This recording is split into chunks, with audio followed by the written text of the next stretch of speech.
بڑی عزت اور عظمت کا مالک ہے۔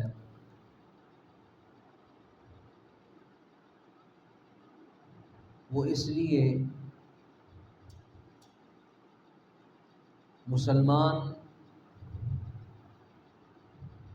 ایک ذمہ دار کا نام ہے،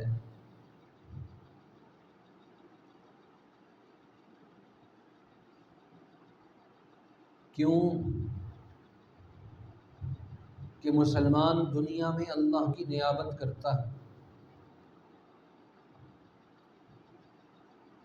اور اللہ کا نائب وہ ہوتا ہے۔ قرآن مجید نے سیدنا داؤد علیہ السلام کو فرمایا، یا داؤد انا جعلناک خلیفۃ فی الارض فاحکم بین الناس بالحق۔ اے داؤد، ہم نے آپ کو زمین پر خلافت عطا فرمائی، فاحکم بین الناس بالحق۔ اب آپ نے کرنا کیا ہے؟ انسانوں کے درمیان فاحکم بین الناس بالحق، حق اور سچ کا فیصلہ کرنا ہے۔ گویا ایک مسلمان جب دنیا میں اللہ کی طرف سے اس کی غلامی کا طوق اپنے گلے میں ڈال لیتا ہے تو فاحکم بین الناس بالحق، حق اور سچ کے ساتھ کھڑے ہونا، حق اور سچ کی ساتھ دینا، حق اور سچ کو قبول کرنا۔ فاحکم بین الناس بالحق، حق اور سچ کے ساتھ قوت فیصلہ کو نافذ کرنا، یہ گویا اس کی ذمہ داری ہے، اور وہ اپنی اس ذمہ داری سے کیسے عہدہ برہا ہوگا، کیسے وہ تعلق مع اللہ کو مضبوط کرے گا۔ اور قرآن مجید کے اندر دوسری جگہ فرمایا، یا داؤد انا جعلناک خلیفۃ فی الارض فاحکم بین الناس بالحق ولا تتبع الهوى فیضلک عن سبیل اللہ۔ اللہ اپنے ایک جلیل القدر صاحب شریعت پیغمبر کو یہ کہہ رہے ہیں، ولا تتبع الهوى، خواہش کے پیچھے نہ چلنا، خواہش کی تابعداری نہ کرنا، خواہش کا بندہ نہ بننا۔ دل میں آیا کھا لیا، دل میں آیا پی لیا، دل میں آیا پہن لیا، دل میں آیا نماز پڑھ لی، چاہت میں آیا تو قرآن پڑھ لیا۔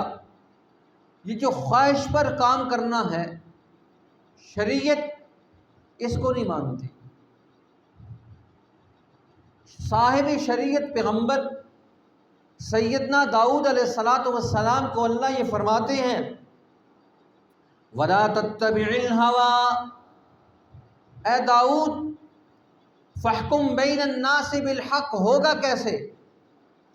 انسانوں میں عدل و انصاف کو آپ کیسے قائم کریں گے؟